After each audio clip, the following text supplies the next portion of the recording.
How you doing, everyone? Scott back again. This time I'm going to be back with a video that was kind of suggested by Liam, the Death Doom Metalhead, and Metal Mickey. I was watching a couple of their videos and they have done their top 25 hard rock and metal or metal songs of all time. And it's one of those videos that I've thought about doing for a while, but I've never really committed to it. Is probably the best way to put it. I just thought, it'll just take too long or it'll be too hard to do. And it was actually harder than I thought. Because you don't want to just put in these generic songs that people would expect, on these lists that you see of the top 100 metal songs, and it's always every list the same. I wanted these songs to be the ones that were personal to me, that kind of influenced me more to get into more metal. These are the songs that kind of keep me going. These are the ones that I go to all the time. The ones I kind of need to get a fix of, even if I don't have to listen to the full album that they are a part of. I can just go on YouTube and just listen to these songs on their own, just to get that kind of fix, because these are the ones that kind of have stuck with me for a long, long time. Some you'll maybe expect, and some you won't. But you've got to remember, this is my personal 25, and not all of the best songs are your favourite songs. That's the way I'm going to put it. Everyone likes songs for different reasons, different situations, and this is going to be my 25. I'm going to split this video into two parts. My Wi-Fi has just been a prick just now, and it just takes so long. I'm going to do 15, and then I'm going to do my top 10. So here we go. Number 10. Number 25. Now, I'm not going to keep up with the numbers, but when it gets to like the last three, I'll probably give you a heads up. So here we go. This would be my number 25, and it's going to be Pantera and Cowboys from Hell. Title track off the album, first Pantera song I ever heard. That's a lie, I heard Walk first, but this is the first album I ever heard, and it's just awesome. What a way to kick off an album. Phil Anselmo does an amazing job. This is like how I like him to sound. Dime just putting out that amazing, groove-laden metal riffing is just awesome, and those two just come together immensely, and they just put out an absolutely fantastic track in Cowboys from Hell. So that is my number 25, just an amazing track. I'm not going to say numbers. Next one is from Guns N' Roses and Appetite for Destruction. This is one of those songs that I thought, it's kind of a bit generic, but it's not going to be the one you think. It's not Sweet Child of Mine, and it's not Welcome to the Jungle. It is Night Train. That is the standout track for me on this album. That is it's the song that after the two hits that I'd already heard, it's the song that I thought, oh, that is an absolutely cracking song. Love the lyrical content, it's quite clever. I love the guitars on it. It's just a well put together song, and it's one that it's the one that's kind of stuck out to me on this album. And I don't know if I could listen to Sweet Child of Mine ever again, but yeah, just an amazing track with Night Train, and that is the one I would go to from that album. Next up is going to be from Bullet for My Valentine. One of the kind of more because this was emo. I don't know if this is still emo, but this was emo when I was growing up. When I was like 14, this was like an emo band. But the song I heard off this album was Hearts Burst Into Fire. And although the rest of the album isn't like that song, it's a really, really great album. Not for everyone, but I absolutely love this album. Some absolutely awesome tracks on it. But Hearts Burst Into Fire is just an absolutely cracking track. It's full of 80s influence. It's just a really great, well put together metal song. Great guitar harmonies. You know, it's not that sad and it's really upbeat. It just sounds awesome, and it's full of, you know, that 80s style that, you know, most of us love. So definitely a standout track, not just because it's my favourite track off the album, just because it doesn't sound really like the rest of the album. So Hearts Burst Into Fire, Bullet for My Valentine, it was a great song. Next up is from the band Edguy. So this is Hellfire Club from 2004. When I started listening to hard rock and metal, I was very much into the hair metal. Still am, just love hair metal. I love its attitude, I love its style. Love its, you know, just the fun sensibility of it all. But this was me kind of branching out into more melodic power metal. Edguy are known to be like a German power metal band. This is more of a heavy metal album, to be honest, but it features Tobias Sammet from Avantasia, just an amazing songwriter, great lyricist, and the song on this album is Navigator. Just a tremendous song. It wouldn't be out of place on an Iron Maiden album. That's how good it is. It's epic. Yeah, it's the standout. There are some like power metal elements to this album, but that song is just pure heavy metal, and it's got those you know, it's got those, what am I trying to say here? Characteristics of an 80s epic, like Iron Maiden, like Rime of the Ancient Mariner, like Alexander the Great. It's one of those. It's absolutely amazing. Now, a lot of people probably haven't heard this album. Do yourself a favour, just listen to the song Navigator. It's awesome. Next up is going to be Seasons in the Abyss by Slayer, and it's not the actual title track. It's going to be Skeletons of Society. Just, to me, tremendous. See when that kicks in with the boom, boom, boom, boom, I mean, that gives me goosebumps. I would love to see that song live, although it's not going to happen now, unless it's covered by somebody. But just an awesome track, and it's so simple as well. It's not even this absolutely amazing technical epic. It's so simple, but it works so well, and it's one of those riffs that just gets, once you hear it, it's stuck in your head for the rest of the day. So Skeletons of Society by Slayer from 1990. I better keep track of how many I've done here. 5. Okay, next one. Another kind of generic one, but it's one I had to add. Bark at the Moon by Ozzy Osbourne, the title track. One of those songs that I have to go back to. Even if I don't listen to the whole album, I just go back and listen to that song because it's a fun song. And it's got great guitar work on it. The riffs are amazing. Ozzy sounds great, and I don't think that song or this album gets the love that it deserves. I think it always kind of comes a bit lower down in people's evaluations. Fuck knows. Anyway, it doesn't get the love it deserves, and I just love that track. Bark at the Moon. Next one is from Skid Row. I was actually going to pick a song off the second album, but I had to go back to Youth Gone Wild. One of the first songs that I heard when I was kind of getting into metal, you know, when I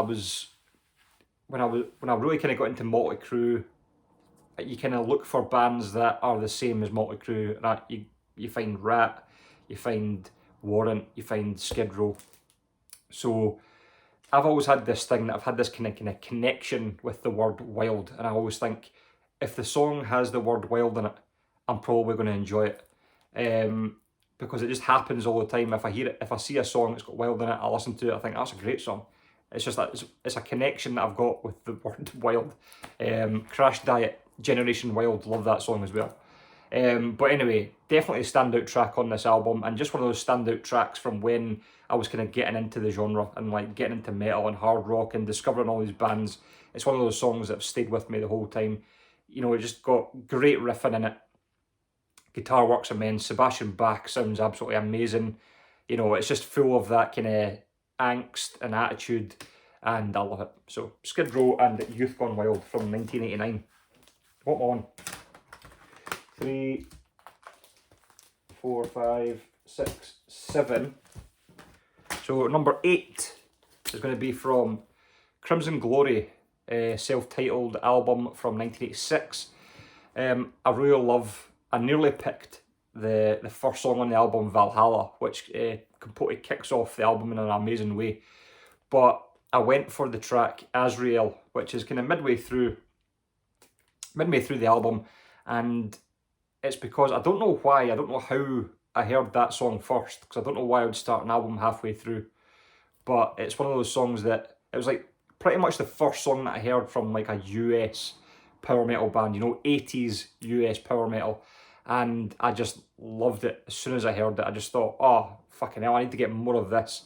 You know, I listened to this album, the second album as well was tremendous, and you know, that kind of led me on to other bands and other albums that had the kind of same style. Midnight, the vocalist, is immense, especially like on the first 3 Crimson Glory albums. He's awesome. He's got such a great range, amazing control over his voice as well. So Crimson Glory and Azrael from 1986, my first kind of taste of US power metal. On to Helloween and the album The Dark Ride. When I first heard Helloween, it was the later stuff. I didn't start with Walls of Jericho or Keepers 1 and 2. I started off with this and Seven Sinners, and the song on this that just kind of blew me away at the time was The Departed and Sun Is Going Down. It's Andy Deris sounds fantastic on it. It's got a really great bridge. It's quite atmospheric. It's definitely the best song on the album. It's probably the best song of this era of Helloween until maybe Skyfall, because I really do love that song as well. But this just the lyrical content as well. It's basically about a guy who's like saying, like, would you die for me? The sun is going down, there's no tomorrow. And the guitars on it are amazing.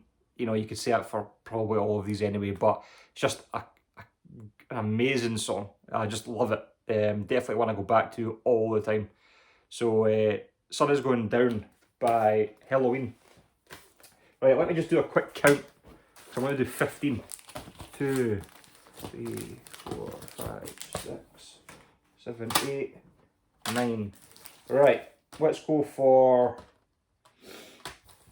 this. Wasp and the song The Last Command off The Last Command. Tremendous. And this isn't one of their best albums, but that song is definitely the highlight of this album, and probably the highlight for me from Wasp. It's the one song that, although I know Wasp, and again, Wasp were one of these bands that I started with, Motley Crue, Wasp, Skid Row, Warrant, Rat. I remember sitting in the van at work, going to a job, and the guy I was working with says, oh, you've got to listen to this album, Wasp, blah, blah, blah. Puts it on, and it gets to The Last Command. I just thought, oh, fucking hell. I was like, you know, by the time I got to that, I was like, this is amazing.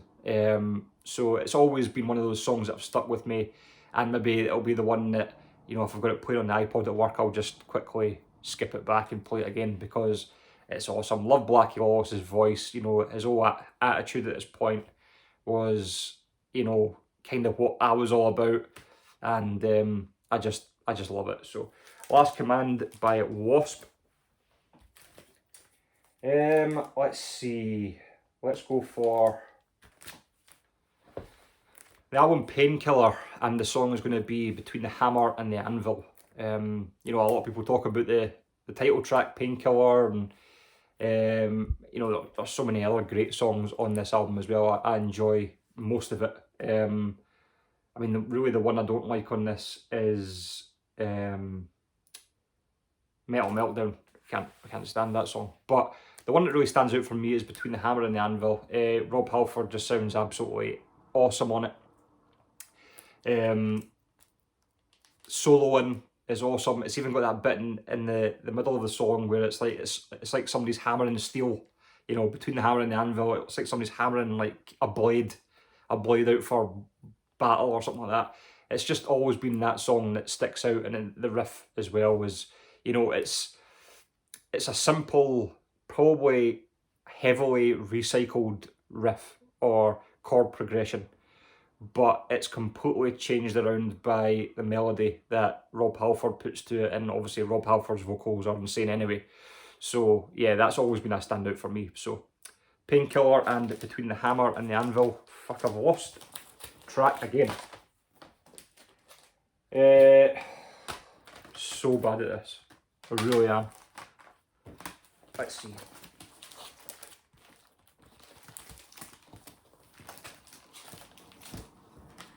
Nine, 10, 11. Right. 4 to go. Right. Here we go. Let's do this one. Savatage and Power of the Night. Again, an amazing kick-off to this album. It's one of the best riffs, I think, in metal. And that's, like, I wouldn't say that lightly. But when you listen to this song, when it kicks off, you just think, oh, fucking hell. It's so catchy. Savatage are so underappreciated. It's unbelievable. And they always kick off an album, really up until like Edge of Thorns, they've always got like a really great first song. And Power of the Night is no exception. It's absolutely awesome. So yeah, I'm just going to put it out there. It's one of the best riffs in metal, I think. So Savatage, Power of the Night. Let's see. Let's go for this. Annihilator and Alice in Hell. I picked up this album on vinyl, which is on my wall, when I didn't really know much about Annihilator. I was raking through a record shop, found it was fully signed by the band, and I just thought, it was like 12 quid. So I thought, you know what, I'm just going to pick it up. If I don't like it, I don't like it. I'm just going to sell it on. Well, how surprised was I when I put that on the turntable? I got home, I just thought, oh, fucking hell, I was like, this is amazing. Then it gets to like song 2, Alice in Hell, just amazing. Jeff Waters, absolute powerhouse on guitar. Randy Rampage, amazing as well. You know, the way the whole song is constructed is just, it's just amazing. There's not really much else I can say. It just all works together. Has the breakdowns, has the fast bits, has the slow bits. Amazing. One of their best songs. I don't know if Annihilator have actually topped that song. It's awesome. Right, okay. Let's talk about one that I don't actually have anything to show for. I don't have the CD or the album or the record, but it's the song by Slipknot, and it's the song Psychosocial. Just immense. Love that song. Corey Taylor, I think, is quite underrated. I mean, that song is so aggressive, and you can just imagine him on stage like beating the beer kegs and hammering the cans, and the drumming is absolutely awesome on it. Joey Jordison does a tremendous job. But Corey Taylor, when he spits out those, he just sounds so enraged in the verses. He's just a man, just gone red, just fucking going crazy. And then it comes straight into the chorus, and he goes into his softer, more singing voice, like cleaner vocals, and goes past the chorus, does a great job in the chorus, and just goes straight into just fucking being a maniac again. Absolutely love it. I love it. It's just aggressive, and you know, it's a song that you just want to like start a fucking bar fight to. You know what I mean? Just like, just smash everything up. So that is Psychosocial by Slipknot. I'll do one more. So I'll do one more. 1, 2.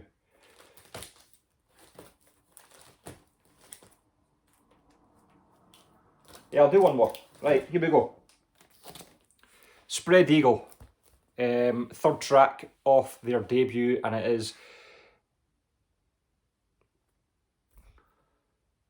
I was going to say Suicide Switchblade.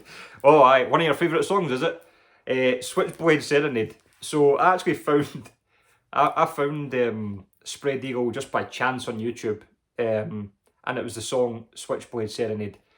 I think I'd maybe read about them somewhere or see them in a list somewhere, and I played that song and I just thought, fuck it, this is like Guns N' Roses on steroids. You know, it's like, it was heavier, it was sleazier, it was just a bit more aggressive, and I absolutely loved it. And you couldn't really find many of the tracks on this album on YouTube at the time. I think there's maybe like 2 or 3. And I just thought, you know what, that's enough to try and get it. And then I looked at the price of the record and I was like, well, fucking hell. I was like, right, okay, this could be a bit more of a challenge. But luckily I got it at a decent price. I found it quite easily, actually. As I have with like a few others that I've been really lucky with. But yeah, it's full of attitude. The chorus is really anthemic, really catchy. I love the guitars on it as well. Like I say, it's like Guns N' Roses just turned up a little bit. Just a bit more attitude, a bit more sleaze. One of the best sleaze metal songs, I think there is. So, Spread Eagle and Switchblade Serenade. So there we go. That is my first 15. I'll finish that off. Even that was 20 minutes, fuck's sake. Didn't really want that video to be that long, but it was, obviously. In the meantime, let me know what you think, and I'll be back very soon with my top 10 metal songs. Cheers.